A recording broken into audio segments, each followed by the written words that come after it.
Breaking news! It appears that Greg Abbot will be pardoning Daniel Perry. For those of you that don't know, Daniel Perry was an Uber driver that had an AK-47 pointed at him by a BLM protester, so he shot and killed that man in self-defense. Yet, an Austin jury decided to convict him for murder. Wonder why.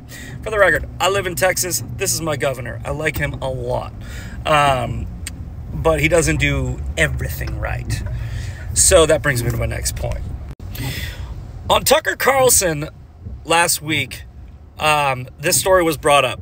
Tucker said that he has reached out to the governor's office twice with no response about whether or not they would be pardoning him. Shortly after that, the governor's office signals that they're going to pardon him. Tucker Carlson also went and called out the people who were holding the QAnon shaman. And then shortly after that, they let go of the QAnon shaman. Now look, I'm not saying that these two things wouldn't have happened without Tucker Carlson posting about them or talking about them. But the media's job was always to inform the electorate so the electorate could hold government accountable.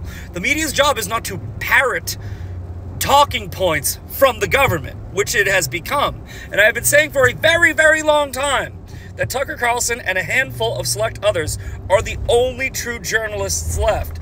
And when they talk about shit like this, shit seems to get done. That man should never have been convicted of murder, ever. Right? If you read the story, it is a clear-cut case of self-defense and stand your ground. You don't get to point an AK-47 at somebody. You just don't. You do that to me, and right here is going through you. But Austin, it's mini fucking California, because like locusts, a bunch of liberal whiny have about their own taxes and their own state policies, so they come over here to ruin them. Now they're convicting Texans based off of their own ideology. That shit needs to stop. So good for Governor Abbott for following through with this, or just doing it.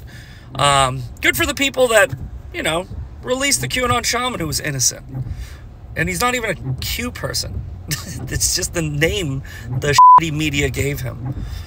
Anyway, this rambling point is just to point out that when the media functions as intended, a potential side effect is the government functions as intended. So thank you, Tucker, very much.